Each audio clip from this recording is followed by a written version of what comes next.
Hey, so I went to a Bitcoin meetup group, get this thing balanced out, this week, which I thought was really cool. I've known about Bitcoin for a while and I find it really intriguing. And I also know a lot about history of like our monetary system. And so I thought I'd do a quick and dirty history to present explanation of Bitcoin. So I'm gonna start out by putting this over here, make sure we got a good view, and talk about a couple of things here.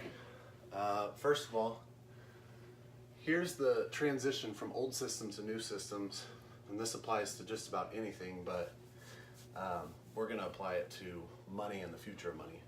So you have an old system, it starts to decay, people start looking, people start speculating because they see possible opportunity, and then you have the mass recognition, an exit of the old system, and a transition into the new system.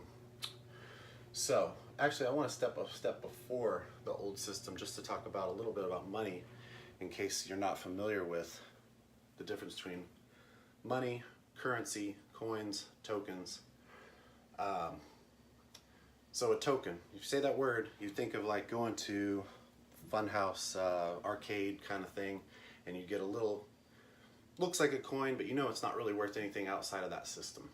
Well, actually the change that might be in your purse or your pocket is a token as well. And yeah, we've got laws on the books that call it money and treat it as money.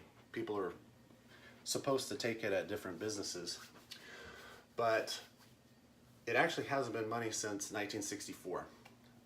Before 1964, there was a certain percentage of precious metal that was in there. So if you get an old dime or a quarter, it's 90% silver. So that's actually a coin. All the stuff we have since then, technically it's a token. Legally, it's to be used as tender. That's another term. But money is anything that's used for value exchange, a symbol, you know, as opposed to old school barter where you gotta like walk your horse down to the market to trade it for something else. So that's pre our monetary system where we use dollars. You had things like gold and silver and stuff like that. So what is our current old system that we are transitioning out of right now? Back in 1913 or 1914, there was a meeting of a bunch of industry titans on an island, and they brought in some senators and different people that had power and clout, and they proposed one central bank. We used to have lots of banks across the country. They were all disconnected. They could each issue their own currency if they wanted to. And so they created a centralized system, which sounds all good and fine, but the people that were in charge of that, they had a little bit more ulterior motives. So what they created is what's called fractional reserve lending.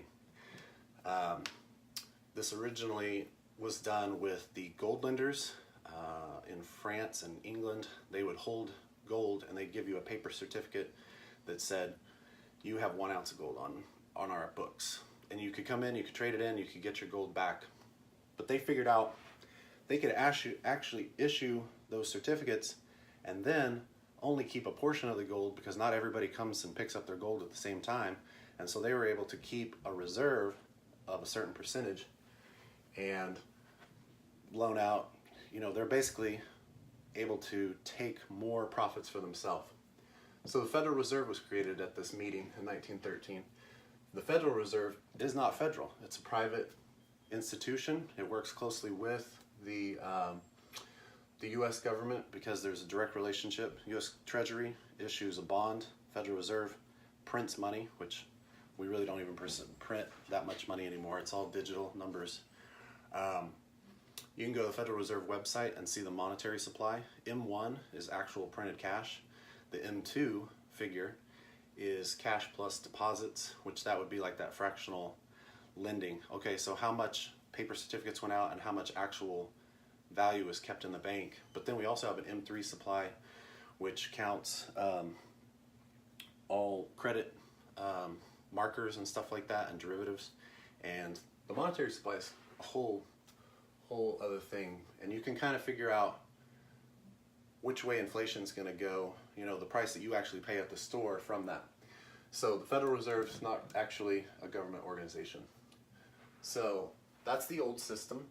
And in current times, you use PayPal, you use your debit card, you use your credit card, and it uses all these digital numbers. You might have a little bit of cash in your pocket and some of those tokens, but the majority of our money is actually already digital. So what happens with that system as it grows? There becomes decay. So in the second step, the decay phase, we have inflation. If you look at what you could have bought from 1913 to 1950, 60, somewhere in there, it's barely increased the inflation. You could buy pretty much the same things, but you notice an acceleration of how much things cost from early 60s to now, and it's kind of a steep curve. It keeps getting steeper and steeper.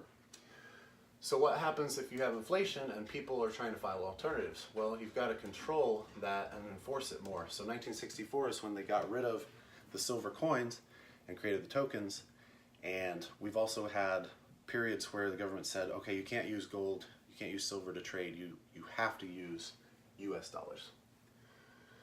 So what happens when that pressure increases and increases? People start looking. So this third phase is savvy people that have started to catch on something's not quite right. They're looking for alternatives. They started doing alternative banking. You had Swiss bank accounts back in the 70s and 80s. You had Cayman Island banks in the 80s and 90s. These were kind of the pre-internet solutions to that.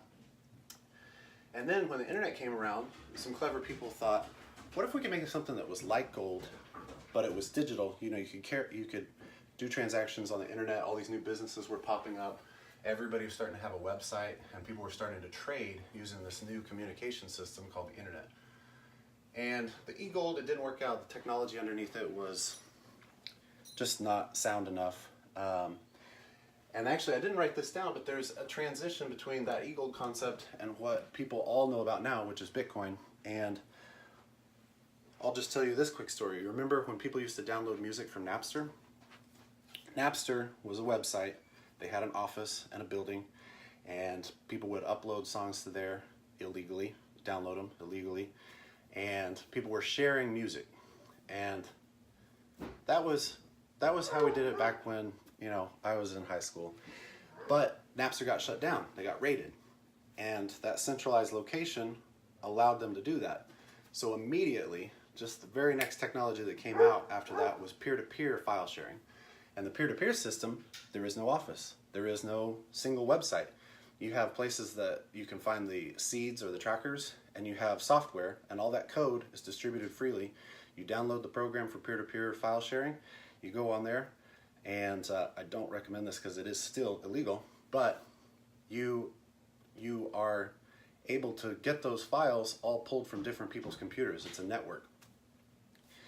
And they'd have to go and raid every single person. They'd have to go shut down every single person's computer. They'd have to stop all the communication on all different fronts in order to stop the communication of this one particular program that's letting people share and trade files. So what does that have to do with Bitcoin? Actually, quite a lot. The biggest thing that people don't understand about Bitcoin is they think that it's just some new technology. People are speculating in it, which they are, and we'll get to that in the next phase. But there's a lack of understanding of what Bitcoin is because they think, well, you know, if it really is this revolutionary thing, they'll shut it down. Or if they don't even think it's that, they just think it's another kind of money. They see that it's bubbling, quote unquote, and that eventually that bubble will collapse and people will go back into dollars or another commodity of some sort. But in a second, I'll explain why that's not necessarily true. So, Bitcoin is not located somewhere centrally. You can't go and shut down Bitcoin. You can't raid the offices of Bitcoin and say, hey, this is really messing with the economy. We don't like it, and we want to keep the economy safe and sound. You can't stop that. So that leads us into the next phase. People are speculating in it. They see all of this volatility. They see all of this expansion. And that volatility is awesome for day traders. They like it. The more it goes up and down, they have opportunities to buy and sell and to make profits, not by actually creating new technology or values that way, but just taking the day-to-day ups and downs of what people think about Bitcoin and using that to their advantage, arbitrage between the low price and the high, the low price and the high price. So what happens after it's not just the speculation thing? Why are people going to this in the first place? Why does it even exist? So the Bitcoin has had its booms and stuff, but there's a couple other components that go with it. You have, because of the internet and the ubiquity of the internet, so many people on the planet have it now. You can actually create businesses legally in other countries and set up a business on there. Illegally, through Tor Network, people are selling things on places like Silk Road. Of course, you may have heard on the news that Silk Road got raided and shut down. That's because somebody messed up their security and they found somebody that was really top in that, and they made an example of them. When they went to the library one day, they snatched them up. And if you want to learn more about that, that's Ross Ulbricht. He ran the Silk Road, supposedly, and did some shady things, supposedly, and so now he's in jail. But the concept of the Silk Road still exists. When it got shut down, 10, 20 other places opened up just like it that are selling things that are illegal, some that are legal, but surely most of those places are probably not paying any taxes. So in that sense, they're all illegal. So why does that matter? Well, if there's not a parallel system that exists when an old system finally collapses, everybody's going to be pretty SOL. And some people aren't convinced that the dollar will collapse, but if you look deeper into the news, there's industry adoption taking place of blockchain technology. There's industry adoption of Bitcoin, and people that are not Luddite, they're not trying to hold on to the old system and have a vested interest in keeping it, they're actually thinking, oh crap, this is a cycle of decay and renewal, and I'd like to be at the beginning of the renewal, not the latecomer that's going to profit the least. So they're looking out for their own interests, but they're also fueling this growth into something that can be beneficial to everybody in the long run. So on the sixth step, so that's recognition. People are starting to recognize it. And as we see more inflation of our dollar, and the dollar is starting to become worth less and less, and it gets hard for people to make their ends meet when they are working a regular job, getting paid in US dollars and trying to buy groceries and stuff like that, you'll see widespread recognition take place. But that will cause everyone to try to exit. Once they recognize that there is an alternative, you're going to see exits start to happen. So the masses are starting to look at the alternative. Industries will start not just adopting the new technology, but the industries will actually start to abandon the old system. So you'll have companies that will say, and this will probably happen more on the international scale first, and then you'll start to see it to happen in the States, but industries are going to go, we don't accept US dollars. And people think that that's impossible because, you know, America's been so strong for a certain period of time, but everything changes. You know, the world changes and there's transitions that happen. So when the industry people start to abandon the old system, then the masses will be forced to. They're going to have to figure out a way to survive in this transition into the new system. So what will the new system look like? It's going to look similar to what we have now, but there will be some differences. A lot of things aren't going to change. People are paying for stuff with their phone. People have debit cards and credit cards, and that, you know, may still exist or it may not. But just think, the majority of people I know, they don't actually pull cash out of their pocket. A few old school people that like it, you know, still do. But when you can swipe or tap or whatever, and boom, boom, you're done, you go. It's pretty convenient. And if you had the benefits of cash, you know, somewhat anonymous, you trust it a little more than the digital types of things, whatever. If you had those same benefits in a digital technology, if you understood it and you felt like you trusted it and it was even more convenient, there'd be no barrier to people wanting to transition to that. But the biggest differences are a couple of things. There's no inflation that can be controlled by a group of people or an individual. Bitcoin has an exact number of Bitcoins that will be mined by the computers.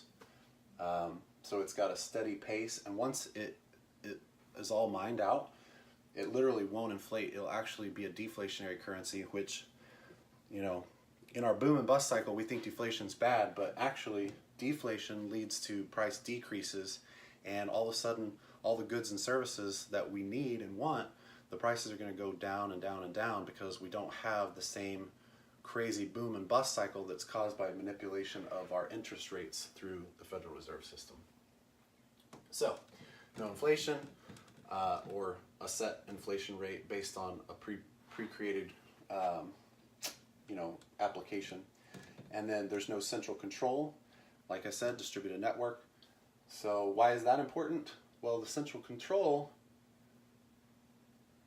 we were told and sold the idea that if you had a central control, we could, the Federal Reserve can tweak it, they can make it better, and it's going to keep everybody safe, and it's going to control and help regulate the boom and bust cycle. But the truth of the matter is that if you had the Great Barrier Reef and you were like, you know what, I don't like how certain animals get killed and other ones don't and stuff like that, we should regulate it. We should try to control it. Guaranteed, you would fail. You do not have the infinite wisdom, nor do elected politicians the infinite wisdom to play God and to regulate a system. It actually regulates itself. When you get too much of a certain animal or species, or you get too much money invested in a certain sector, automatically people start pulling back their level of investment in that, and they abandon those projects, and they take that money and they look around. They're all, it's like outsourcing a project or crowdsourcing a project. It takes place in a natural fashion where people go, okay, so where is the next opportunity? And that natural ecosystem of humans deciding what to put their effort and their money and their time into occurs all on its own. You don't have to actually manipulate and tweak anything. And the concept of doing that, we've been told in school under Keynesian economics that the economy is a machine, and you got these dials and levers, and if you turn one, it adjusts it and it does this and that. But the economy is not a machine. It's actually a network of humans that have different desires, values. If somebody pays you $100 for something and you give them the thing for $100, that $100 must be more valuable than the thing to you. But on the opposite, the person who is willing to give $100 for the thing must think that that thing is worth more than $100. Otherwise, they wouldn't do the trade. So that is totally altered by viewpoint, by emotions, by the way that you perceive value and stuff like that. And that is an ecosystem. It's not a machine that you can twist dials on. It's people. So an economy is actually a natural occurrence between human beings exchanging value. So no central control to try and play God and tweak things, no inflation. And the ultimate result of this, and probably the reason that people in positions of power don't want, and they keep putting out lots of, black press about Bitcoin and altcoins and all this kind of stuff and try to keep people scared and from going to it, is that you'll see reforms take place once the power has been taken out of that. The controls don't exist anymore if there's no central place that you can't inflate the supply and keep everybody broke where they have to work 80 hours a week. You're going to see a natural progression, and I don't think it's going to be like a violent revolution. It's just going to be an evolving of our human ecology to where we have a more peaceful interaction with each other. You're going to reform the concepts of taxes, the concepts of governance, whether that's a central government that has the name like a state, or if it starts to become smaller groups that like to regulate themselves in their relations with each other. Like, you're a member of this, we have an arbitration agreement that two members are not allowed to enact violence against each other, otherwise you're going to be in trouble with the group that we're part of. And so that's, to me, the future part is probably the most interesting. I originally got interested in how does money work, because I feel like I've been pretty much broke my whole life, and I've always been into entrepreneurship and wanting to know how money works in the economy. And so I was looking at money, and I was looking at business, and I was trying to figure out and different people explained, well, why are there booms and busts, and why is it hard to get a hold of money, and why does money sometimes hard to spend? And so I looked at that, very interested in that when I was younger, and as I've gotten older and learned about these new things that didn't ever exist before, this future concept of people having new ideas, living new principles, has become even more interesting to me. So anyway, that's the quick and dirty history to future of Bitcoin and our money system. As far as technical things go regarding Bitcoin and like why do I say that things are the way they are as far as the technical stuff goes? Maybe I'll do another video on that or something if people are interested in it. But that is it. I woke up today and I have this whiteboard in my office, and I just sometimes get inspired to write something out and then share it with people, because one of my purposes in life is helping expand people's viewpoint, helping them see things from other people's perspective, and helping them grow from where they're at and the things that they need. So anyway, thanks for watching, and talk to you another time.